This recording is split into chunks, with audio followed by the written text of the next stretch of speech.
So in theory, the next video I was meant to be uploading was my For King Country video, but I have to hold off on that for a bit because I want to ask the cast something, and you'll never know what it is. Ooh. But also, this video that I'm filming is about a show that closed quite a while ago, long overdue, so I thought I should probably get this one uploaded. Now, this video isn't about the show itself. Personally, I did enjoy the show, but I didn't enjoy it enough to make a video about it, and I didn't dislike it enough to make a video about it that way either. Hopefully I'll never see a show that bad. This is the show, however, that when I went to go and see it, I made my West End debut. I put a tweet about this and everyone was like going crazy. They were asking if it was Gatsby. It wasn't Gatsby. I can see why you'd think that. It wasn't Gatsby. And they were also saying like, is this clickbait? Is this real? You're making that up. I was not making it up. It's not clickbait. I genuinely did go on stage during a West End show and participate. It was not clickbait. As I've already said, surprisingly it wasn't Gatsby. It was the play running at the Noel Coward Theatre called Quiz, based off the coughing scandal of Who Wants to Be a Millionaire.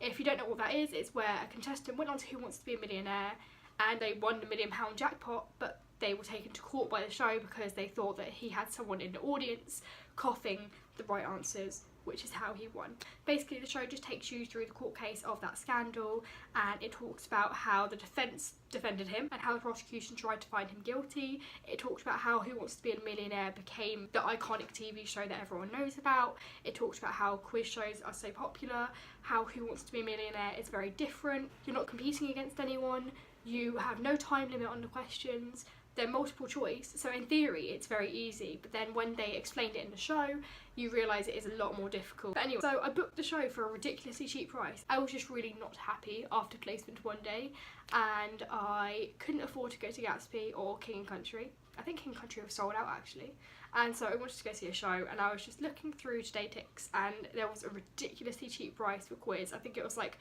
£10 or something outrageous like that to sit on the stage. So I was like, what does that even mean? Sign me up. So I went and bought a ticket and I went and sat on the stage, which was great. And approximately 40 seconds after I'd sat down, an usher came over and was like, do you want to be involved in today's show? And I was like holding back every urge to not be like, yes, let me go on the West End stage. I didn't do that. I held back.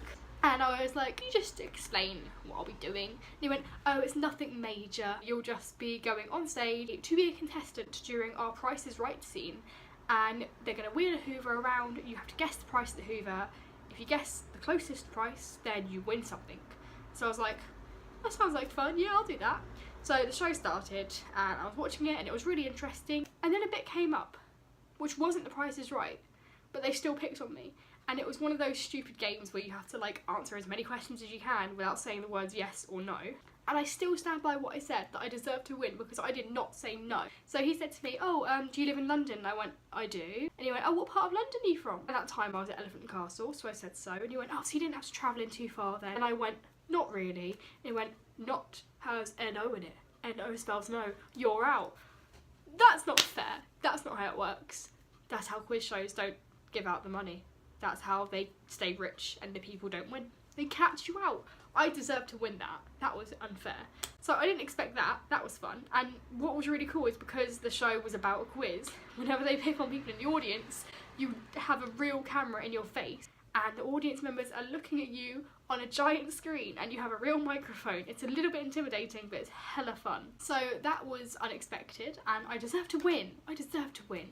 So that was an added extra. And then the Price is Right scene came out, which is when they were like, this audience member come up, this audience member came up, and this audience member come up, and I was the third one. But this Hoover was like bought in the 50s. I went optimistic, I went, yeah, let's say £90. And everyone around me was like, £100, £200. I'm like, really, for that? It's a piece of junk. And I got the closest answer. I guessed £90, the Hoover was £68, and what did I win? I didn't win any money, I didn't win a nice car, I didn't win a holiday to Jamaica, I won complimentary ice cream in the interval. That's the best prize of all because they are hella expensive but really, really nice. So I very much enjoyed that raspberry ice cream in the interval. It was delicious. Even better because it was free. So thank you, Quiz, for that. And so I was not lying when I said I made a West End debut, because I did go onto a West End stage and I was there for like a good minute and a half participating in a West End show.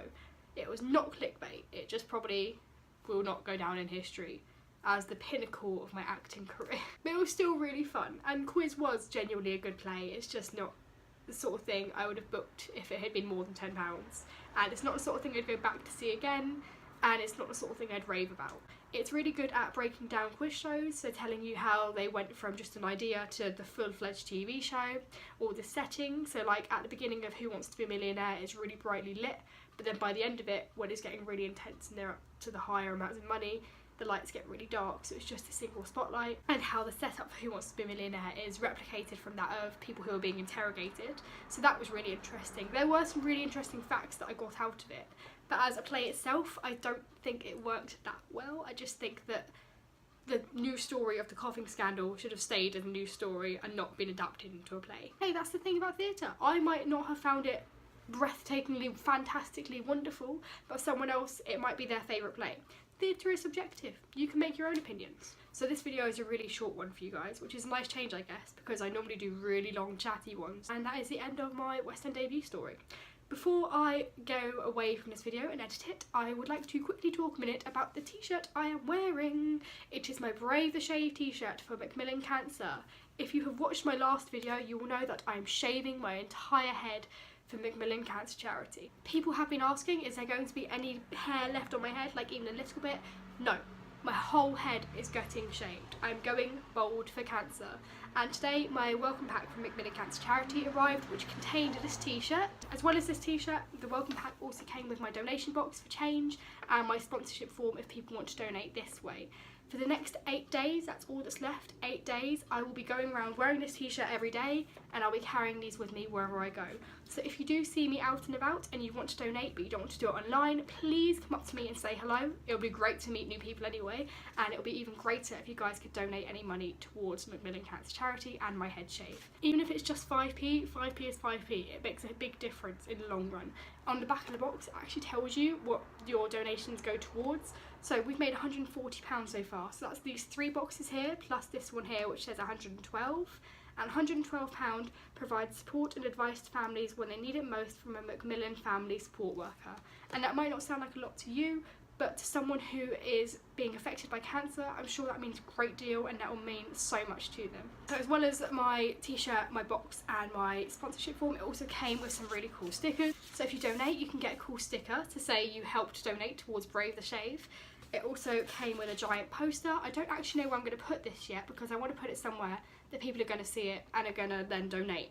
But I don't know where to put it. So if you have any suggestions, let me know. And it also came with some cards about the actual charity itself. So if you don't know enough, I can give you one of these so you can do some research and read up on what they do and just how fantastic they all are. So that was just something I wanted to put in at the end of the video so more people are aware of it. I will be filming the entire head shave when it happens on the 16th of July, 8 days from now. The link is in the description.